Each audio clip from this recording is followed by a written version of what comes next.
surau ada Pak Lebay. Hari ni Cik Ayam di Bukit Rambai. Jom Cik Ayam bawa anda tour unit kali ni.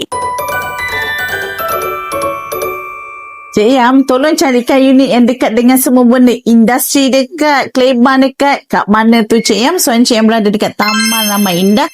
Unit kali ni 2 tingkat fully renov. Tengok dekat sini. Ini car porch dia. Boleh masuk parking. Agak dah cantik. Bahagian luar pun boleh parking.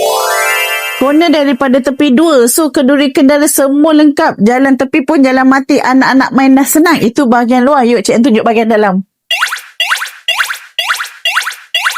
Inilah yang Cik Ann cakap fully renov. Besar, luas, cantik. 3 bilik. Walaupun bilik semua dekat atas, dekat bawah, kalau you bawa parents ke atas, tak nak naik atas, kat sini bahagian ni boleh letak katil. Dah mozaik. 3 bilik. 2 bilik air dekat bawah. 1 bilik air mandi dekat atas. Ini ruang tamu. Yuk kita tengok bahagian dapur. Dah touch dah ni. Yuk boleh letak meja makan dekat sini. Design pun dah cantik. Shinin dah cantik. Kipas dah ada. Dapur bahagian mak-mak paling suka. Besar. Mesat.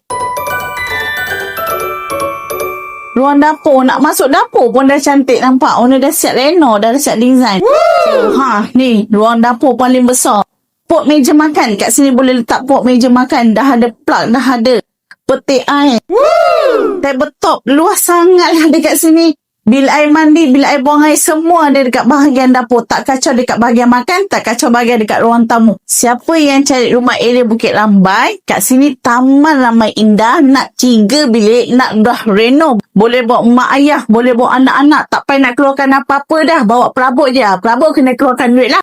So, perabot owner tak sediakan. Siapa yang dah tengok video Cik Ayam, jangan lupa like, komen, subscribe. Dan kalau you rasa video Cik Ayam ni cantik, share laju-laju. Komen lama-lama. Nak Cik Ayam di rumah you pun boleh. Jom, Cik Ayam bawa ke next destinasi. Bye.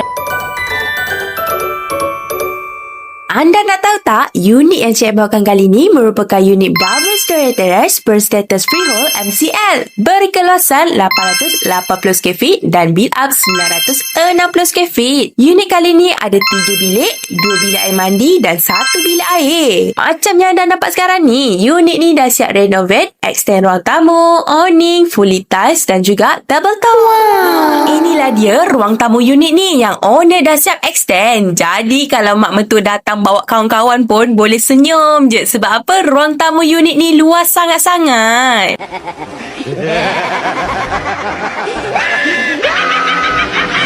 Bukan setakat tu je. Macam Cik Ann cakap tadi, bahagian dapur unit kali ni dah siap ada tabletop. Bukan tu je, dah lah luas pula tu. Nak letak meja makan pun boleh. Nak pula dekat bahagian dapur dah siap ada bilik air mandi dan bilik air tau. Bila bahagian dapur dah besar macam ni, nak tambah kitchen cabinet boleh. Mak-mak nak buat duduk rewang dekat sini pun boleh.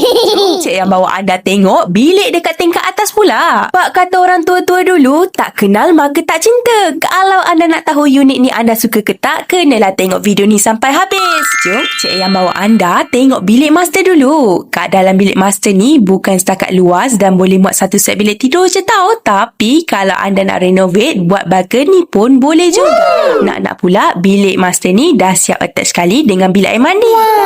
Tambah tandas dalam bilik air mandi ni pun boleh tau. Cik Yam, bilik kedua dan ketiga muat ke kalau nak letak katil? Jangan risau, muat je. Nak pula unit kali ni dekat dengan kemudahan. Antaranya surau, family store, sekolah anak-anak dan banyak lagi.